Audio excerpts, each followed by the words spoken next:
I'm in prison and I'm using the phone. The other guy on other line says, I cannot hang up. The other prisoners are getting impatient. I've been in prison for a year now, and my experience in prison has been boring up until now. I got put in prison for attempted burglary, and I have been using the prison phone to keep in contact with my family. There are lots of prisoners who need the prison phone to talk to their loved ones. Most fights in here happen over one prisoner taking too long on the phone.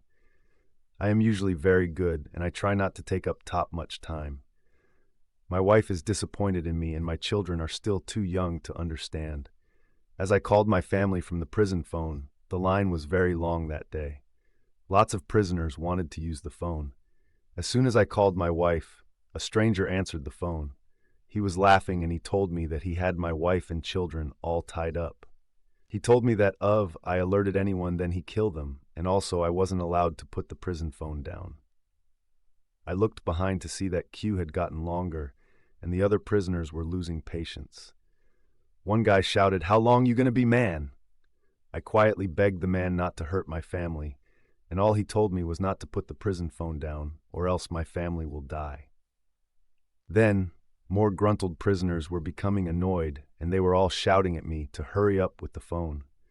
Then the guy who had my family all tied up demanded me that I tell those prisoners to shut the hell up. I demanded evidence that he had my family all tied up. Then my wife was put on the phone, and she confirmed that it was all true. Then, when a couple of prisoners told to hang up the phone, I told them to shut the hell up, as the guy I had told me to do. Then, I started getting punched, kicked, and kneed in the back from the other angry prisoners demanding me to cut the phone line. The guy who I was talking to told me to shout at the other prisoners and to call them hoes. I did exactly that, and for my family I will do anything. Then I had gang of prisoners all ganging up on me and wanting to kill me now. One guy stabbed me multiple times, and instead of falling or collapsing, the guy on the other end of the phone said, "As long as you are on the phone, you will not die or collapse. Keep verbally abusing them." And I did just that, and for 2 hours I was still standing with heavy bleeding. I got stabbed even more due to my verbal abuse, and then when the guy cut the phone line, I instantly collapsed. I woke up in hospital and my family are fine.